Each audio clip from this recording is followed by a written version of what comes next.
बात काशी की है। समय रहा होगा करीब 1400 के आसपास का, और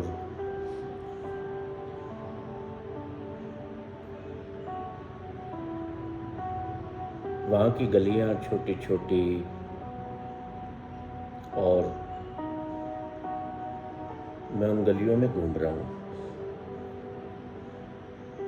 हाथों में मेरे कुछ ऐसे फ्लावर्स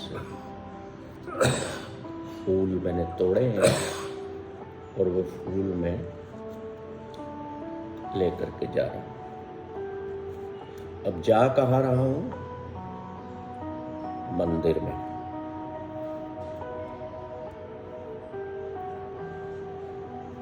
चलता जा रहा हूँ अपनी वॉक पर। एक गली से दूसरी गली आ रही है।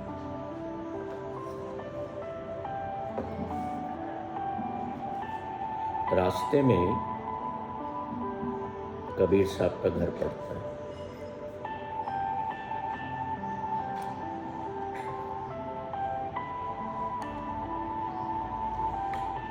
बाहर अपनी चटाई बुन रहे हैं, तो मैं सोचता हूँ कि चलो कबीर साहब के दर्शन कर लूँ। उनको प्रणाम करता हूँ, वो बिठा लेते हैं और हम आपस में बात करने लग जाते हैं।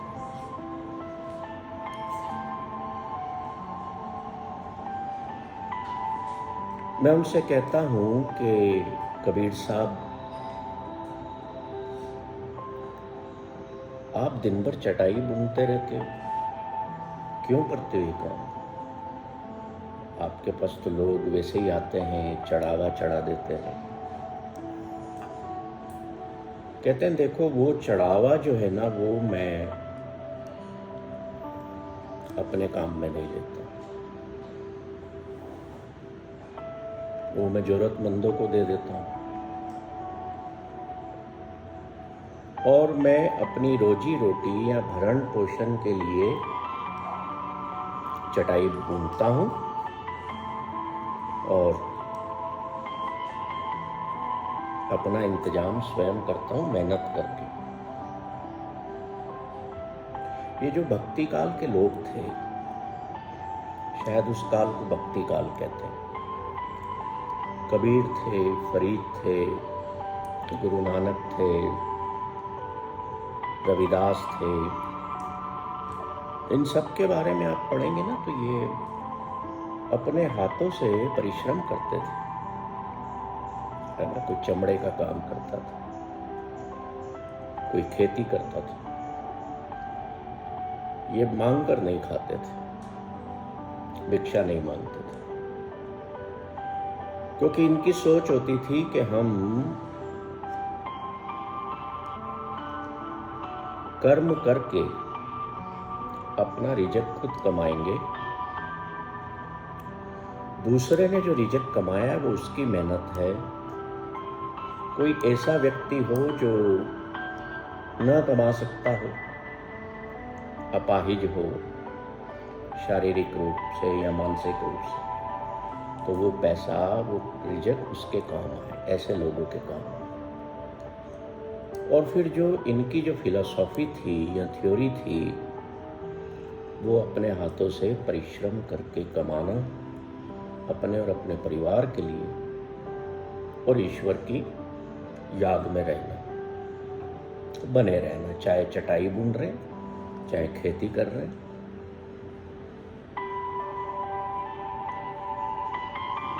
तो कबीर साहब कहते हैं मुझे कि मैं इन चटाइयों को लेकर के बाजार में जाता हूँ। वहाँ किसी पर्टिकुलर डे को बाजार लगता था, जैसे आज हमारे यहाँ भी गुरुवार को हाट लगता है ना, 2-4 जगहों पर, या कई जगहों पर सोमवार को लगता है। तो पहले ऐसा ही होता था, बहुत कम दुकानें हुआ करती थी। तो वो कहते हैं कि मैं इन चटाइयों को लेकर के जाता हूँ और बेचता हूँ। और जो मुझे मिलता है उससे मैं अपना गुजारा चला। बोले तुम कहाँ जा रहे हो? और ये तुम्हारे हाथों में बहुत सारे रंग बिरंगे सुंदर फूल हैं, ये लेकर कहाँ जा रहे हो? तो मैंने कहा मैं मंदिर जा रहा हूं, इन फूलों को ईश्वर की मूर्ति के आगे समर्पित करूं। आज भी हम देखते हैं कई लोग फूलों को लेकर के जाते हैं, है ना? और अब मेरे पे तो क्या है, उस बात का, कबीर की बात का इतना असर हो गया कि आज जो कोई फूल लेकर के जा रहा होता है तो मेरी हंसी छूट जाती है। मेरे घर के आगे से बहुत सारी महिलाएं सुबह सुबह जल, हाथ में फूल या फल, है ना, सामने पार्क में मंदिर है तो वहाँ जाती है। तो कबीर मेरी बात सुन करके हंसने लगते हैं। मैंने कहा क्यों हंस रहे हो? तो वो मुझे एक बात सुनाते हैं जो गुरु ग्रंथ साहब में कबीर साहब की वाणी के रूप में अंकित है। बड़ी सुंदर बात है। वो कहते हैं पाती तोरे मालनी, पाती तोरे जियो, जिस पाहन कौ पाती तोरे, सो पाहन निर्जियो। बोली मालिनी है एव, सतगुरु जागता है देव। अब मेरे जैसे आदमी को ये बातें क्या समझ में आई? मैंने कहा कबीर, ये तुमने जो बोला है मेरी समझ से तो बाहर है, कुछ मतलब बता दो, इसका अर्थ बता दो।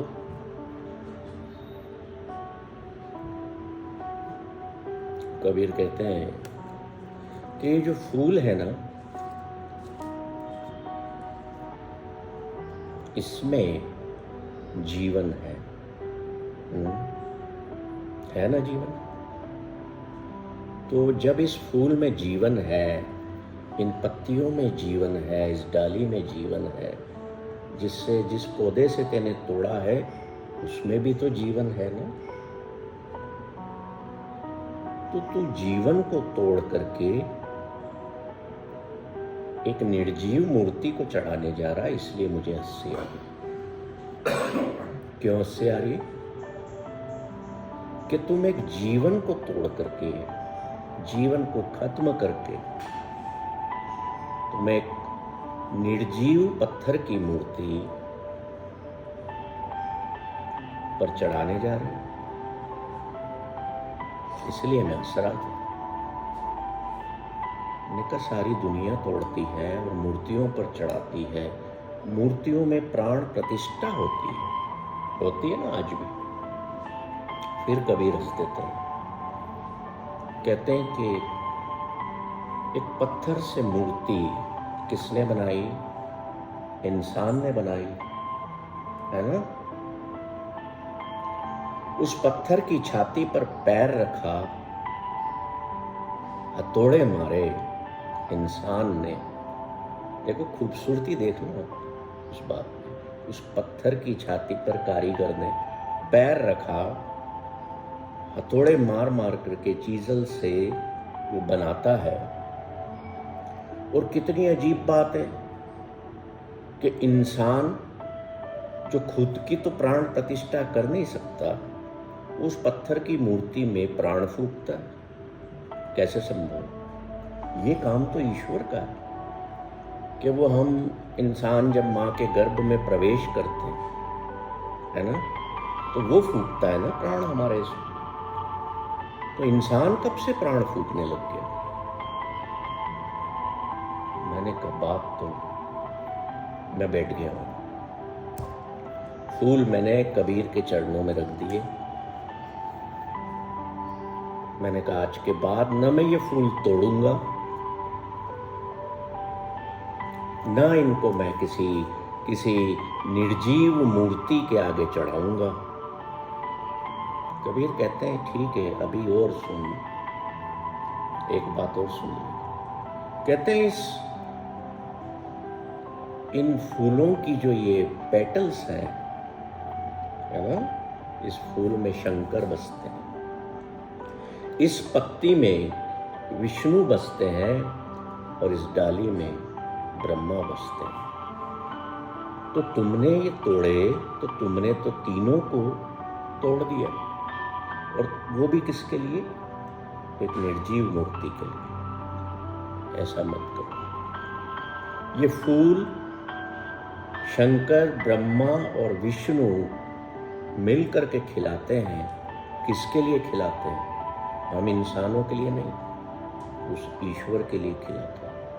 जब ये खिलते हैं ना, तो ये समझ लेना कि ये फूल भी उस ईश्वर के सम्मान में, उसकी पूजा के लिए खिले हैं। तो इनको तोड़ो मत। जीवन को बदल देने वाली ये बात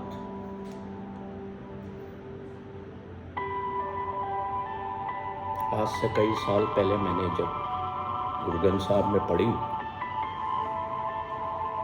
तो मेरे दिल में इन फूलों के प्रति सम्मान, पेड़ पौधों के प्रति सम्मान और बढ़ गया।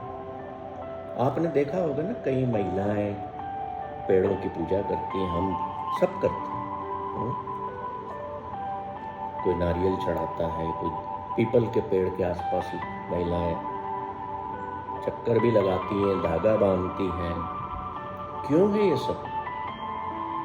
क्योंकि ये जो प्रकृति है, ये ईश्वर का ही स्वरूप है। क्या इंसान में दम है या बिसात है या हमारी हैसियत है कि हम इसे बना सकें? प्लास्टिक के आपने जरूर बना लिए, है ना? इतने सुंदर फिर भी नहीं होते। खुशबू तो छोड़ो, आप वो स्प्रे कर दो तो अलग बात है, पर वो भी फिर भी वो चीज नहीं देता। तो आज हम इस फूल की यात्रा पर बात करेंगे कि कैसे इसमें एक ब्रह्मांड समाया हुआ है और हम अपना जीवन कैसे इनके साथ, इनसे सीख करके जी सकते हैं। Can we transform ourselves into a flower?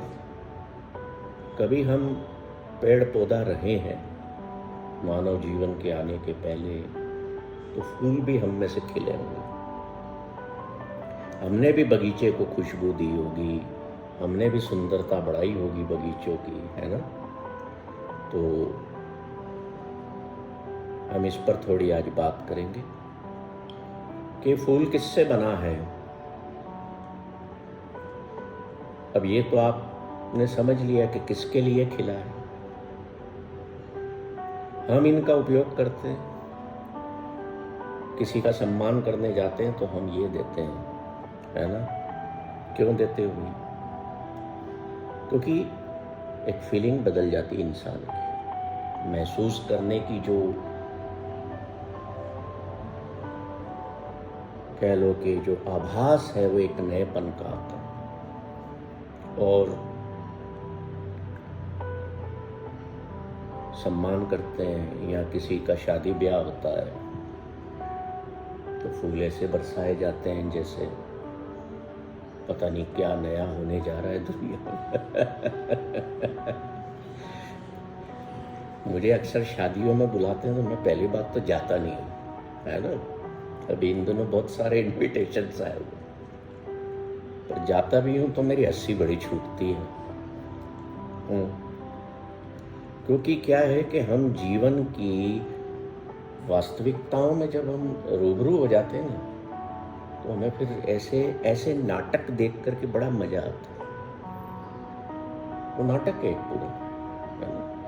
वो लड़की को ला रहे हैं 4 जने, उसके ऊपर चादर तान के, जैसे वो पता नहीं कौन सी देवी का अवतरण हो रहा है। एक पार्टी में लड़का जो है वो ऊपर से आकाश से नीचे आता है। मैंने कहा ये कैसे आ रहा है? तो देखा तो वो कमर में बेल्ट बना हुआ था, पीछे एक तार थी। एक यहाँ पर इंदौर की सबसे बड़ी पार्टी हुई, ये जो तालाब है ना यहाँ पर, पिपलिया पाला का है, कौन सा पिपलिया, हाँ पिपलिया पाला का, जो रिक्रिएशन पार्क के साथ लगा हुआ, बहुत बड़ी पार्टी हुई, कमाल की पार्टी। मेरे एक मित्र के बेटे की शादी थी, तो बोले गुरमीत आना पड़ेगा तुम। मैंने कहा मैं रिसेप्शन में आऊँगा, देखूंगा क्या क्या माल तो खिलाता है। तो वहाँ पे क्या हुआ साहब कि उन्होंने वो जो जेसीबी वाली क्रेन होती है ना, जेसीबी वाली, उसमें लड़का लड़की दोनों ऊपर से उतर रहे हैं, और केवल वो जेसीबी की जो आर्म है वो दिख रही है बड़ी सजी हुई, और बाकी मशीन पर्दे के पीछे थी। तो शायद उससे कोई चूक हुई और उसने दोनों को पलटा दिया। तो वहाँ जब लोग वीडियो बना रहे थे तो उसमें आ गया था, तो वो नीचे धाड़ करके गिरे, लड़के को तो शायद पाँव में। तो हम जो ये एक्ट्स करते हैं, है ना, खुशी के लिए करते हैं, और खुशी तो कम, उनमें दिखावा ज़्यादा होता है। तो ये जो है ना मज़ेदार चीज़ें होती हैं अपने आनंद के लिए, अपने हंसने के लिए। और फूलों की बरसात ऐसी होती है। फिर एक फूलों की बरसात होती है जब किसी मृत व्यक्ति को रखते हैं या ले जाते हैं। तो एक बार किसी बड़े व्यक्ति की मृत्यु हो गई, तो आगे से वो फूलों से भरा हुआ आयशर का ट्रक चल रहा था, उसमें से लोग फेंके जा रहे फूल। तो ये बेचारे फूल जो हैं ये कहते हैं कि कम से कम तुम्हें चढ़ाना ही है, देना ही है किसी को। वो व्यक्ति जब जीवित था तब दे देते। मुझे मारकर एक मृत शरीर पर फेंक रहे हो, क्या पा रहे हो? तो हम सब ये जो है ना संसार में हम दिखावे के अलावा कुछ भी नहीं, नाटक कुछ। तो कहने का अर्थ ये है कि कभी आपने एक फूल को लेकर के मेडिटेट किया, समय मिला, अब हम इस संगीत को रोक देते हैं क्योंकि इसका काम काफी देर पहले हो चुका था। कभी हमने एक फूल को लेकर के मेडिटेशन किया। कितने बायोलॉजी के स्टूडेंट हैं? किसी ने बायोलॉजी पढ़ी हायर सेकेंडरी में या बीएससी में? तो वो फूलों का क्या करवाते हैं? डायसेक्शन, है ना, एक एक चीज निकाल करके। पर कभी हम ऐसे फूल को लेकर के बैठे कि देखें तो सही,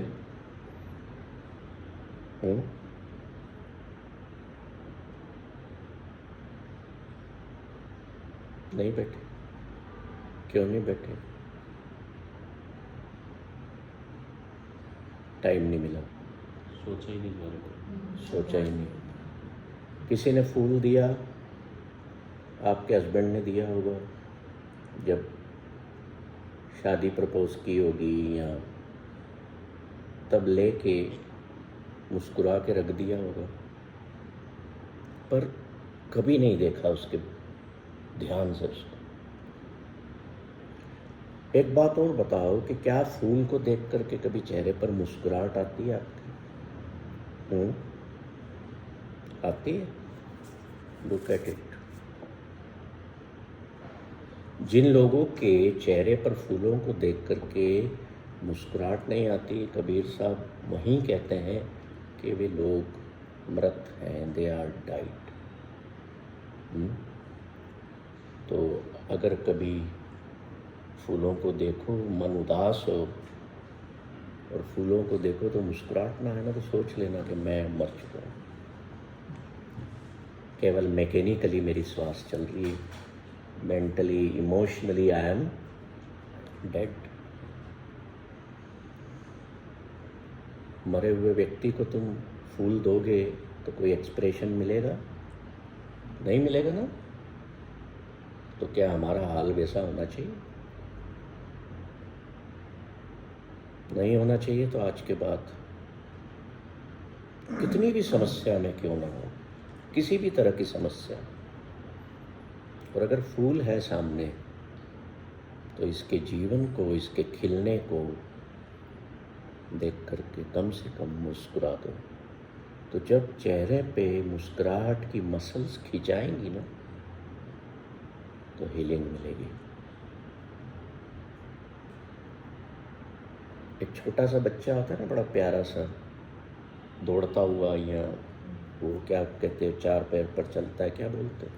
घुटने चल रहा है। हाँ, घुटने चलता है, हम उसको बोलते हैं लुढ़क रहा है या रेक रहा है, या ऐसा ही कुछ बोलते हैं। कितना उसको देख के चेहरे पर मुस्कुराहट आ जाती है, आती है कि नहीं?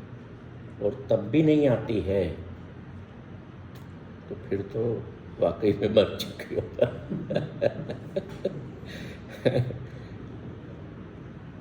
मैं वैसे फूल तोड़ता नहीं हूँ, और ये मैं खरीद करके लाया था कल शाम को।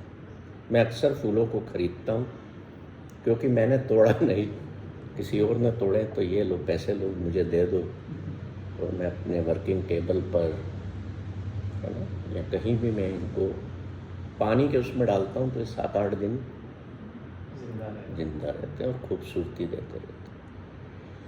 तो अब ये देखो, ये इसका कलर देखो आप, लुक एट इट, दिख रहा है?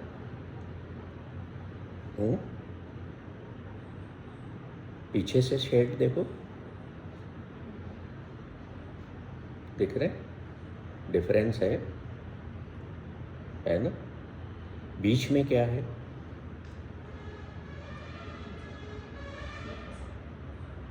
बीच में मेरे को साइंटिफिक नाम नहीं याद है ना, मैं तो एक सहज भाव से बोल रहा हूँ कि कभी फोकस्ड हुए इन पर,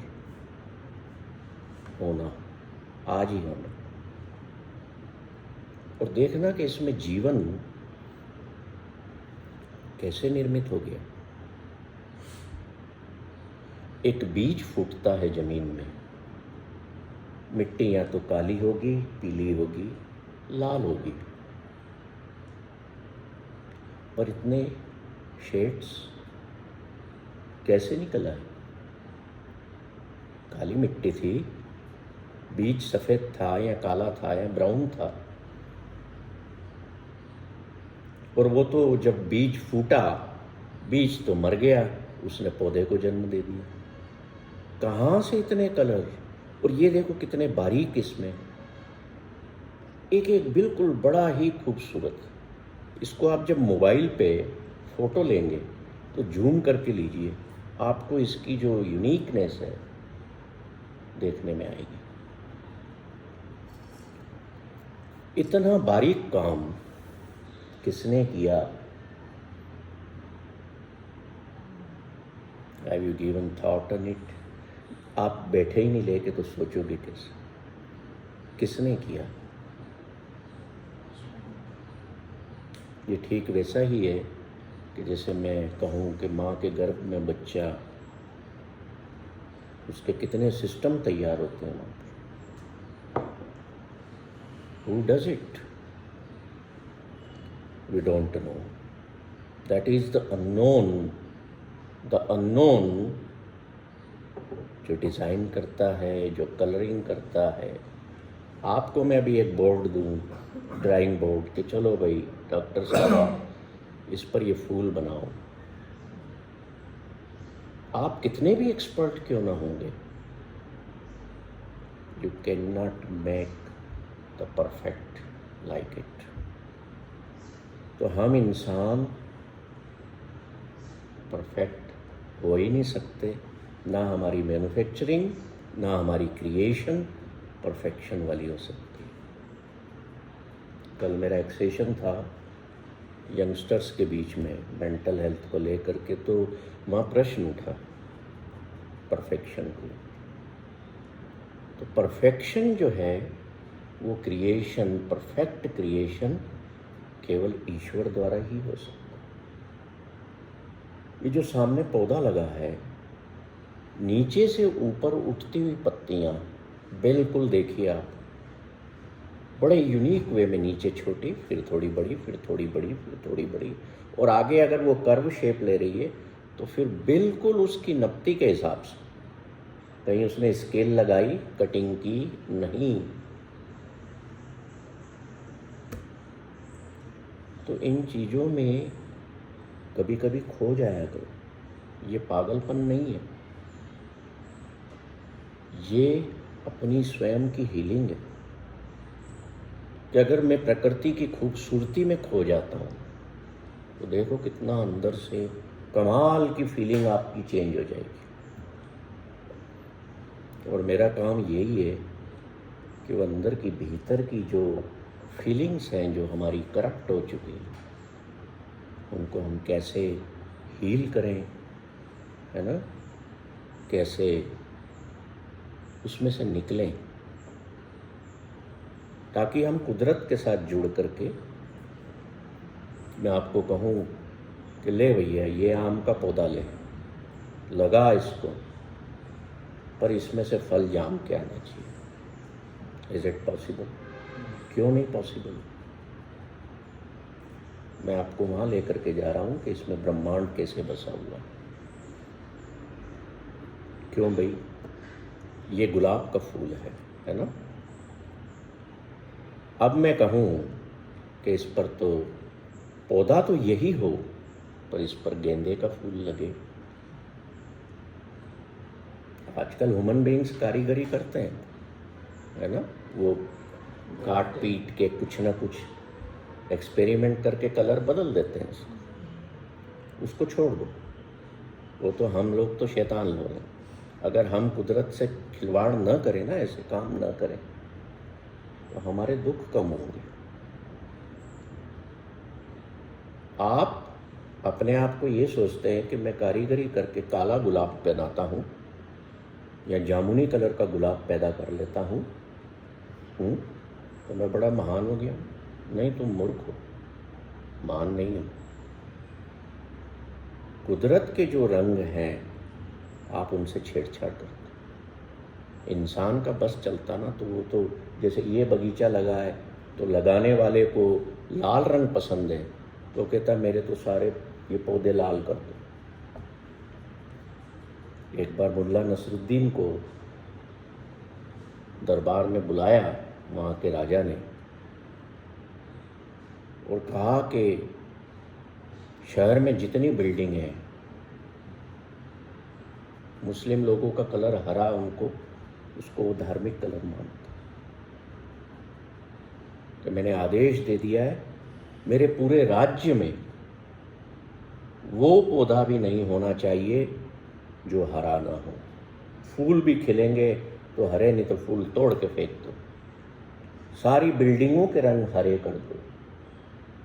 मुझे हरे के अलावा कुछ नहीं चाहिए। इनका शायद झंडा भी हरा होता है, मजार पर जो कपड़ा चढ़ाते हैं वो भी हरा होता है। सब धर्मों का अपना अपना पहनावा है, रंग है। मुल्ला नसरुद्दीन को लोग मूर्ख जरूर कहते थे, पर वो गया, उसने बाजार से सांकेतिक कहानी है, हरे रंग का चश्मा खरीदा, हरे गिलास, और राजा के पास आया दूसरे दिन, कहता है मैंने हर चीज हरी कर दी, चलो आप। एक दिन में कैसे हो सकती? ये मैंने कर दी, क्योंकि Mulla was a wise person also, spiritual भी था। मूर्खता की बातें करके वो बड़े बड़े लाइफ लेसन देता था। तो मुल्ला कहता है कि आप चलिए जहाँ अपना मेरे साथ, मैं आपको दिखाता हूँ, पर मेरी एक शर्त है, मैंने जो ये ऐनक लगाई है आपको एक ऐनक दूंगा, आपको वो पहन के जाना है। बोले तेने मेरा काम कर दिया, मेरी इच्छा 2 दिन में तेने बदल दी, पूरी कर दी, तो मैं क्यों नहीं लगाऊंगा? मुल्ला नसरुद्दीन बादशाह को हरे रंग का चश्मा पहना देता। जैसे ही पहनाता है, रथ में बैठता है, पहनाता है, अरे कमाल हो गया, मेरा महल भी हरा हो गया। तो कहता है एक शर्त है मेरी, मैं तुमको शहर दिखाऊं, बाग बगी, ये चश्मा तुम कभी उतारोगे नहीं। मूर्ख लोग होते हैं दुनिया में, मूर्ख लोगों से वैसा ही मूर्खतापूर्ण ही डील करना पड़ता। तो मुल्ला ने तो अपना इनाम ले लिया, हीरे जवाहरात ले लिए, चला गया, बोले मेरे को क्या करना, मेरा काम हो गया। तो कहने का तात्पर्य है कि हम कुदरत, आपके कमरे में मान लीजिए 10 साल से एक कलर की दीवार है ना। अब जब आप अगली बार वाइट वॉश करा रहे हो, पोताई करा रहे हो, रंग रोगन करा रहे हो, तो आप क्या सोचते हो इस बार थोड़ा कलर बदला जाए, बोर हो गया हूँ, है ना, बदल देते हो। तो ईश्वर ने इसीलिए धरती पर, ब्रह्मांड में, ये जो धरती है हमारी, इस पर सारे रंग दिए कि इंसान तेरी बोरियत ना हो, इसका भी मैं ध्यान रख रहा हूँ। क्या आप इतनी सोच रख सकते हैं कि आपके घर में कोई मेहमान आ रहा है तो उसको बोरियत ना हो। ठीक है, आपने उसकी इटनरी बनाई कि आज हम उसको वहाँ ले जाएंगे, फिर भी वो 2 घंटे 4 घंटे कहीं बैठा है तो बोर ना हो, इतना तो नहीं सोचते कि वो बाथरूम में गया है तो वहाँ बोर ना हो। पर ईश्वर ने आप बोर ना हो हर चीज़ का निर्माण कर दिया। कई लोग कहते हैं मैं बहुत बोर हो रहा हूँ। क्यों हो रहे हो भाई? Just walk in the dense nature, walk करने निकल जाओ पेड़ पौधों के बीच में, कितने खूबसूरत रंग होंगे। जरूरी नहीं सारे पौधे हरे ही होंगे, दूसरे कलर्स के भी मिल जाएंगे। तो through your eyes what you will see, the similar direction will transfer to your brain, ठीक है, वैसी आपकी अवस्था बनेगी। अगर कुछ खूबसूरत, कुछ सुंदर, जो मन को अच्छा लगता है उसको देख रहे हो तो माइंड की हीलिंग होगी, और कुछ गलत देख रहे हो तो और परेशान हो। हीलिंग के लिए कुदरत ने, ईश्वर ने सारे साधन उपलब्ध कराए।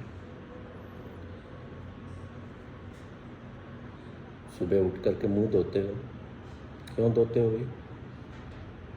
धोया आज? तो क्यों धोया बताओ? फ्रेश फील हो। यादव जी जरा थोड़ा ये पंखा चला देना, है ना, अच्छा लगा था। पानी अपन ने बनाया, पानी अपन ने बनाया, फिर हाँ कैसे कह रहे? मैं ये बातें क्यों कर रहा हूँ पता है? बड़ी साधारण सी बातें हैं, इसमें कोई हायर विजडम नहीं है। आज ये रिमाइंडर्स हैं कि मैं जो भी कर रहा हूँ वो अपने शरीर की सफाई करूं, बॉडी की हाइजीन मेंटेन करूं, कमरे की करूं हाइजीन मेंटेन, किचन की करूं, घर की करूं, कपड़ों की करूं, साथ में माइंड की हाइजीन भी होना चाहिए। माइंड की हाइजीन के लिए कोई लिक्विड अवेलेबल नहीं है ना, क्योंकि माइंड का ही पता नहीं है कहाँ है। तो उसके लिए ये कुदरत द्वारा दी गई जो चीज़ें हैं उनका प्रयोग करें। माइंड की हाइजीन का मतलब है द क्लिनजिंग ऑफ माइंड, सफाई। बुरे विचार, नेगेटिव विचार, बुरे तो कुछ नहीं होते, नेगेटिव विचार जो होते हैं उनको हटाना ही, पॉजिटिव विचारों को लाना है। हम अक्सर उल्टा करते हैं। आपको लोग कहेंगे पॉजिटिव सोचो, जब गिलास ही नेगेटिव वाटर से भरा हुआ है फुल, तो मैं कैसे सोचूं? पॉजिटिव के लिए एम्प्टीनेस चाहिए, और संसार में पॉजिटिव कुछ भी नहीं है, सब कुछ नेगेटिव है। आप नेगेटिव को खाली करेंगे, हटाएंगे नेगेटिव चीज़ों को, तो एम्प्टीनेस आएगी। वो जो एम्प्टीनेस है, जहाँ कुछ भी नहीं है, दैट इज़ पॉजिटिविटी। समझ रहे हैं बात? मैं रिपीट करता हूँ कि जो नेगेटिविटी हमारे मन में भरी होती है, वो एक भरे हुए गिलास के समान है जो आपका भरा है। इसको खाली करोगे तभी इसमें आपको लगेगा कि now I can pour milk, some milk in it to make lassi और दही। ज़्यादा टेस्ट आएगा उसको। तो वैसे ही अगर यहाँ से पुरानी बातों को हटाओगे, चिंताओं को हटाओगे, तो एक आप सचनेस की अवस्था में आ जाएंगे। सचनेस की अवस्था क्या होती है? अभी की, ये दिस मोमेंट वाली। तो आपको पॉजिटिव फील होगा, अच्छा फील होगा। बाकी पॉजिटिविटी कुछ भी नहीं है, कोई विटामिन पी थोड़ी है ये। आजकल कई लोग बोलते हैं अपने भाषणों में, टेक विटामिन पी। आपका विटामिन एन बढ़ गया है, तो गोली थोड़ी है। अवस्थाओं को बदलना, अपने बिलीफ्स को बदलना, और उनमें कुदरत और प्रकृति, ये फूल बहुत बड़े सहायक होते हैं। 11 दिन का, चलो 9 दिन का, अभी आपने 9 दिन क्या मनाया? नवरात्रे हम सब ने मनाए, है ना? आज सप्तमी है, आज अष्टमी है, आज नवमी है, फिर दसवीं है ना? मनाई ना? कई लोगों ने व्रत भी रखे होंगे। तो आज एक नवरात्रि और मनाओ, आज से शुरू।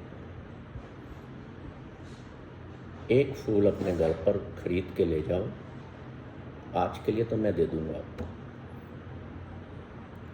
उसके साथ जितना ज़्यादा समय बिता सकते हो, ये समझना ये देवी है, या इसमें 3 देवता बैठे हुए हैं। ये नवरात्रि में फूलों के साथ करो। कल दूसरी किस्म का फूल लेना। जब उसके साथ नहीं बैठे हो ना, तो उसको पानी के गिलास में ऐसे डाल कर रख दो। मोबाइल तभी उठाना जब बहुत ही ज़रूरी है। इस फूल के साथ जितने ज़्यादा से ज़्यादा घंटे बिता सको बिताना, और इसके बारे में सोचना। When you will look at it deeply, आप इसके बारे में सोचेंगे तो वो मेडिटेशन होगा, खुली आंखों वाला मेडिटेशन होगा। आप संसार से कट जाएंगे, आप परिवार के लोगों से भी कट जाएंगे, आप अपने काम से भी कटेंगे। आप वो ही करेंगे जो जीवन में ज़रूरी है। जैसे खाना खाने उठेंगे, टॉयलेट जाना है तो जाएंगे, सफाई करना है तो उठेंगे। ये तो आप सारा दिन क्या करते हैं? इसको लेके बैठे रहते हैं, डब्बे को, है ना? आप जब घर से निकलते हैं, मैं आपसे कहूँ कि यार आज दिन भर आप हाथ में मोबाइल की बजाय एक फूल लेकर के चलो। Is it possible for you? Doctor साहब, पॉसिबल फॉर यू? क्यों भाई, इसमें क्या बुराई है? इसमें तो सारा ब्रह्मांड है, मैं हूँ, ये मुझ में है। इस मशीन को तुमको शर्म नहीं आएगी साथ में लेकर के घूमते हुए? नहीं आती ना? फिर इसको लेकर के क्यों शर्म आएगी?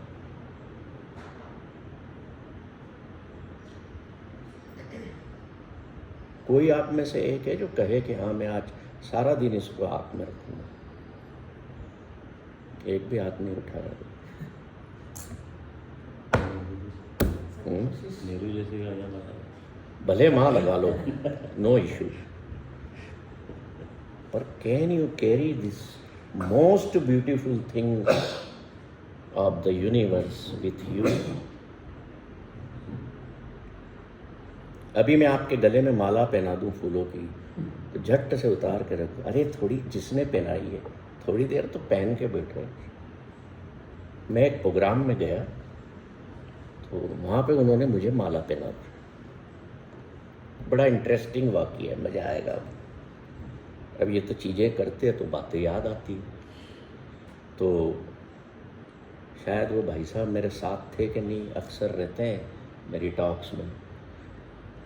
उन्होंने मुझे हार पहना दिया, कोई संस्था थी, तो मैंने पहन लिया खुशी खुशी। मैंने कहा चलो आज जिंदे जी तो किसी ने हार पहनाया यार अपने को, है नहीं तो मरा पड़ा होता तो बहुत सारे लोग आके डालते, हाँ साहब बहुत अच्छा व्यक्ति था, यूं था, क्या काम किए, ये किया वो किया, बला बला बला, फालतू की नौटंकी। अब उन्होंने मुझे हार पहना दिया और असली फूलों का मैं बड़ा खुश। मैंने कहा यार शादी के बाद 25-30 साल बाद आज किसी ने पहना, वाह। है सर, आपको भी याद आ रही होगी अपनी शादी जब हार पहनाया हो, है ना। तो मैं बड़ा खुश, और मैं बैठा हुआ स्टेज पे क्योंकि स्पीकर था मैं, तो मेरा उन्होंने इंट्रोडक्शन दिया जनरली जो होता है, और बुला लिया मुझे डायस पे। मैं चला गया, मैंने हार नहीं उतारा। और मेरे साथ जो वहाँ पे गेस्ट थे उन्होंने उसी टाइम उतार के सामने टेबल पे रख दिया था। तो when I was going to start my talk, तो जो उस इंस्टीट्यूट या ऑर्गेनाइजेशन के जो बंदा बैठा था स्टेज पे, वो आता है और यूँ उतारने लगा। मैंने कहा भाई साहब आपको दिक्कत क्या है? तो एकदम से हट गया। बोले सर आप डिस्कम्फर्ट महसूस कर रहे होगे, आपको बोलना। मैंने कहा अगर ये डिस्कम्फर्ट ही देना थी तो भाई साहब पहनाया क्यों? अरे पहनाया तो कुछ समय तो रहने दो। तो यू विल नॉट बिलीव, मैं जब तक लौट के गाड़ी में नहीं बैठा, घर पहुंचा और मैंने हार पहना हुआ था। आप थे क्या मेरे साथ? बताओ। मेरी वाइफ कहती ये क्या कर रहा था? मैंने कहा अगलों ने पहनाया, चलो इसको उतारो, अब खाना वाना खाओ। मैंने हाथ धोए, मैंने लाओ खाना लाओ, और इसको तो उतार दो। नहीं, मैंने शाम को उतारा। Carrying the beauty, the real beauty with you। हल्की हल्की खुशबू भी थी, असली थे ना। इतने कमाल की चीज़ हैं ये। और अगर आपको कोई हार पहनाता है तो कम से कम 10 मिनट तो पहन के रखो। क्यों इनका अनादर करते हो, क्यों डिसऑनर करते हो? फट्टे से उतार के फिर आप इससे कीमती नहीं है। हमने क्यों एकदम से उतार के रख दिया? हमने इसलिए एकदम से उतार के रख दिया कि we human beings think that we are the most special and valuable on this planet.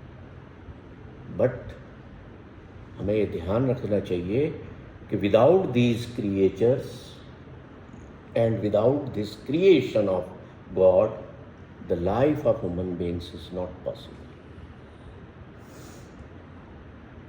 ठीक है, इन फूल फलों के, इन पत्तियों के बगैर हमारा जीवन संभव है। हम यही तो खाते भी हैं, कुछ पत्तियां खाते हैं, कुछ फूल खाते हैं, कुछ फल खाते हैं, कुछ जड़ें भी खा लेते हैं, है ना। तो हमारे से ज़्यादा ये चीज़ें, ये वैल्यूएबल्स हैं। अब देखिए, इस फ्लावर को आप देख रहे हैं, अब ये बना कैसे, इसमें ब्रह्मांड कैसे आ गया? क्या इसका जीवन सॉइल, धरती के बगैर संभव है? है संभव? नहीं है ना। The first element of life, the earth, has entered in the seed। ठीक है, अब पौधा उगा, क्यों उगा? अगर उसे प्रकाश न दिखता तो सीड मर जाता बगैर स्प्राउट हुए। 100% गारंटी। आप अंधेरे में बीज बो दो, उसको ढक दो एक गमले में बो के, वो बीज विल नेवर गेट प्लांटेड। हमेशा जब बीज उगता है तो जो पौधा उगता है वो प्रकाश की ओर बढ़ता है।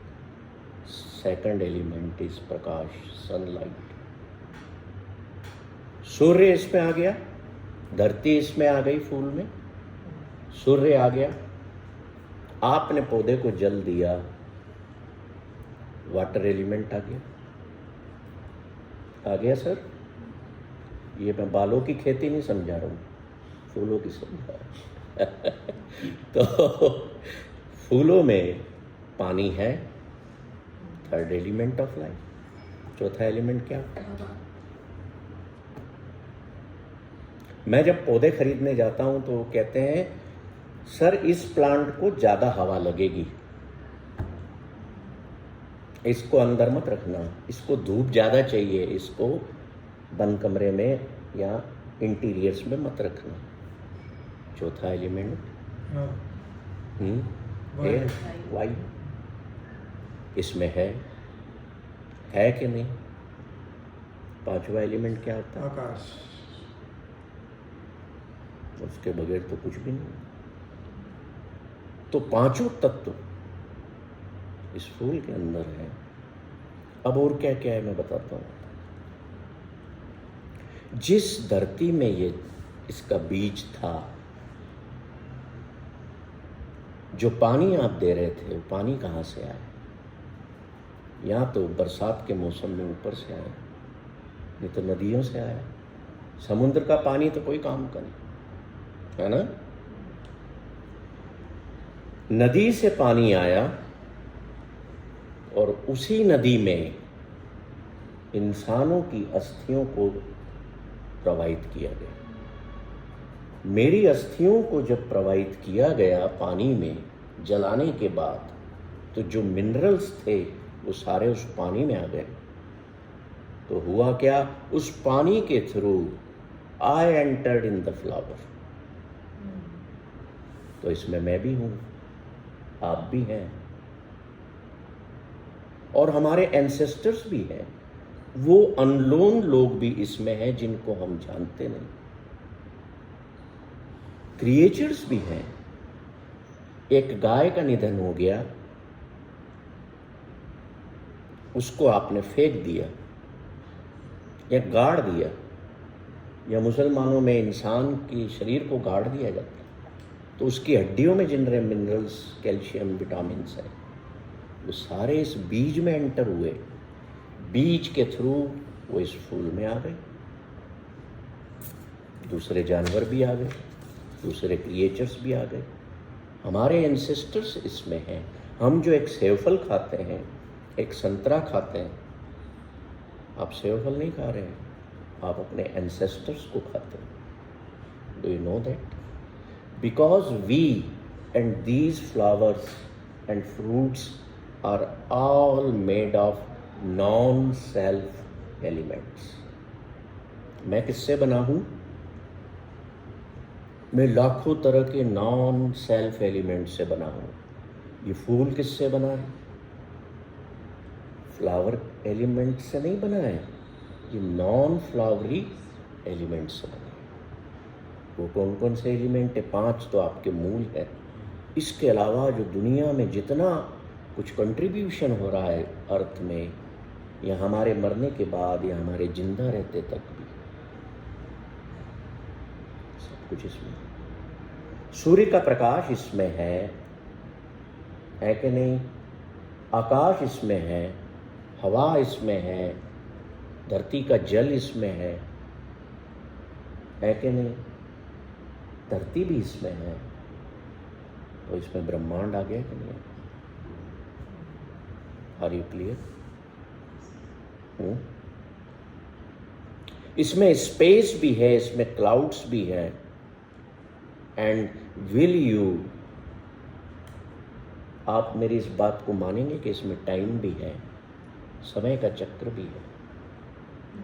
इसलिए तो एक गिर जाता है ना, डेड हो जाता है, तो टाइम भी है इसमें।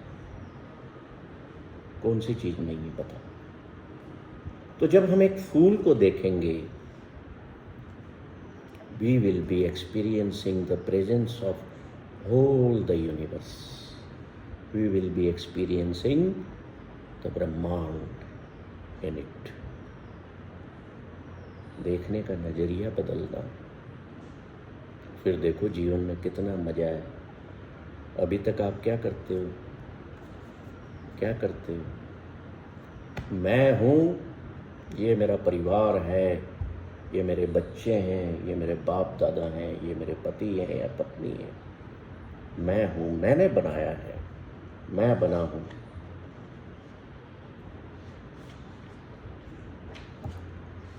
जब तक इन्हीं भाव में जीवन को जियोगे,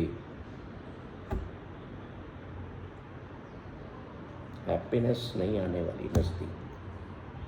वो माइंड का ट्रांसफॉर्मेशन बिल्कुल नहीं होगा, इवोल्यूशन बिल्कुल नहीं होगा। जो हमें करना है वो नेचर की डेप्थ में जाने से ही होगा। मैं अगर इसको आज सारा दिन लेके बैठा हूं तो लोग मुझे पागल कहें तो कहने दो ना, मुझे फर्क नहीं पड़ना चाहिए, क्योंकि आई नो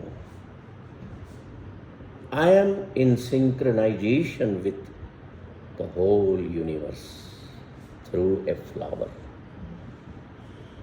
समझ रहे हैं बात? आज के बाद फूल को तोड़ना बंद कर देना। फूल चाहिए वो तो खरीद के ले आना। कोई तो खरीद ही रहा है ना उसको, खरीद के ले आना। और आज से एक नई नवरात्रि आप लोग मनाएंगे। अगर मेरा कहना मानेंगे तो ठीक है, नहीं मानो तो भी मारे कहीं करना। पहली नवरात्रि के दिन एक गुलाब का फूल हम अपने पास रखेंगे दिन भर, बार बार उसको देखेंगे। दूसरी नवरात्रि जो हमारी है उसमें हम आजकल सनफ्लावर बड़े सुंदर आ रहे हैं, देखो कितना सुंदर है। आपके हस्बैंड से भी सुंदर है, आपकी वाइफ से भी सुंदर। See the beauty in it. कमाल की है। कभी कभी एक फ्लावर के साथ मेडिटेशन में तो बैठो, खुली आंखों से बैठना, बंद आंखें मत करना। Do meditate with a flower, on a flower with open eyes. और देखो मेरी जो खूबसूरती है, मैं खूबसूरत हूँ, हैंडसम आदमी हूँ, है ना। मैं मानता हूँ अपने आप को, कोई माने ना माने। इन फूलों के साथ मेरे कलर्स निखरे हैं कि नहीं? बताइए डॉक्टर साहब, अच्छा लग रहा हूँ सर? मैं खूबसूरत और लग रहा हूँ फूलों के साथ? क्यों नहीं? देखिए, तो आज पहली नवरात्रि हम मनाएंगे। कोई भी एक फूल आप दिन भर अपने पास रखेंगे, मोबाइल को टेबल पर रखेंगे, शर्म मत करना।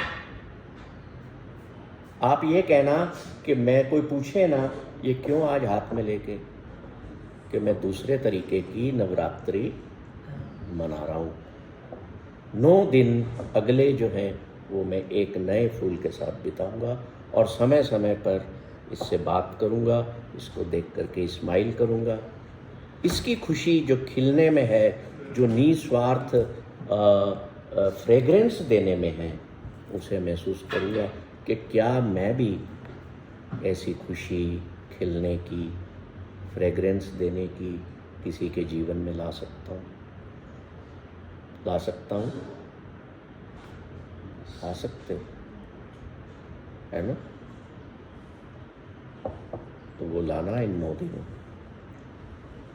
अगर लाओगे तो अपना भला करोगे, ठीक है? हम आगे बढ़ेंगे। 1-2 मिनट का ब्रेक, आप सब लोग चाय ले लें।